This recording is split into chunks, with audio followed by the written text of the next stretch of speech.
The language of a new generation is spoken with fingers and thumbs. My friends keep texting me, so I write back to them. But it's where the conversation is taking place, or should I say, where the QSO has taken place, that's troubling parents. Some of the kids say that they've got it mastered. It's one thing to talk and drive.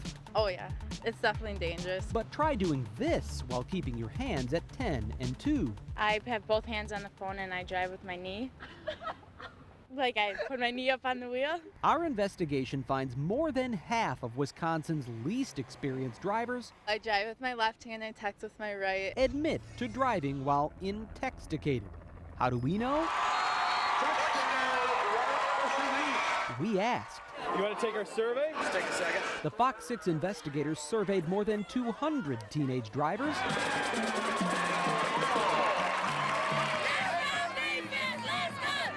At high school football games across southeastern Wisconsin.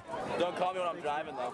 3 out of 5 teens who took our survey say they've read a text message behind the wheel, and more than half admit they've sent one from the driver's seat. In fact, roughly 1 out of 12 claims they text and drive frequently. Have Brittany do it. Brittany can do it so fast.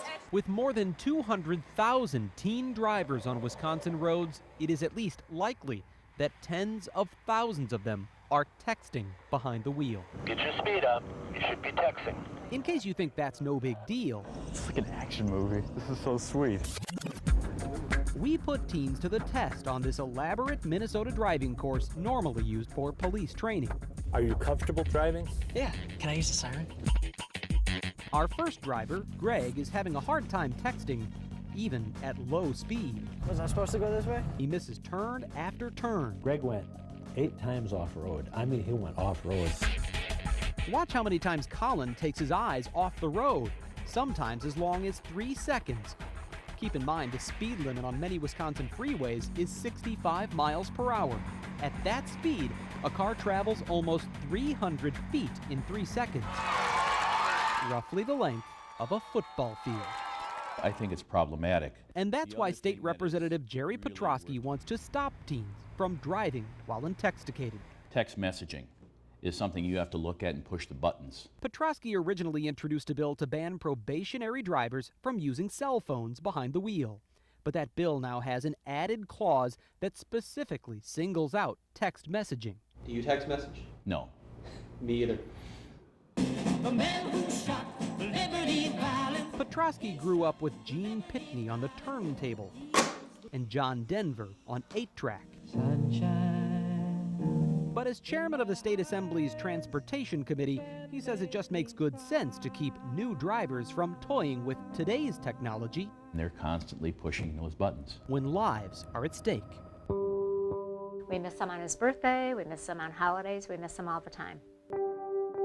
In case you're still not convinced, Chuck and Gloria Wilhelm have a story about a boy We always thought Matt would change the world somehow. who grew into a scholar and an avid cyclist. And he loved to bike. 25-year-old Matt Wilhelm dreamed of working for the CIA, but his dream was cut short on a 2-lane highway near Urbana, Illinois, when a 19-year-old driver swerved into his bicycle. He was hit with such force that his bike flew one way and he flew the other way. Matt died, and his parents are still haunted by how easily it could have been prevented. You see, the teenage driver who killed their son had been downloading a ringtone at the time of the crash.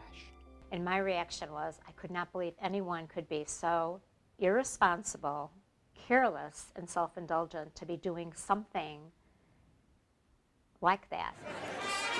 Not only does it happen, Well, I was going down a windy, curvy road. our investigation finds it happens all the time. And I wasn't really paying attention, and, I got carried away. Our survey of just 209 teenage drivers identified 7 who say they've actually crashed their cars while texting, and 31 who said they've had at least one close call, That was really scary. including 16-year-old Lauren Galante. I was on the expressway, and there was a truck next to me, and I was texting, and I looked up, and I was like drifting into the truck. It was a wake-up call for Lauren, who promised her mother she won't text and drive anymore. Hopefully not. I'm going to try not to. I like to believe that that's true because text messaging and driving obviously don't go together. I think this bill, Assembly Bill 464, is a step in the right direction. Petrosky's bill would prevent beginning drivers from using a wireless communication device for the first 9 months of their probationary license period. It's allowing them to develop good habits for driving. And I know it's really bad, but I do it all the time. Of course, a law is no replacement for personal responsibility I don't have to look at my phone while texting, so I just continue to do it. or good parenting. So I do what my mom tells me, I guess. Whatever it takes, Chuck and Gloria Wilhelm just hope teens get the message. Drive now and talk later or text later, because it only takes a second to create an eternal heartbreak.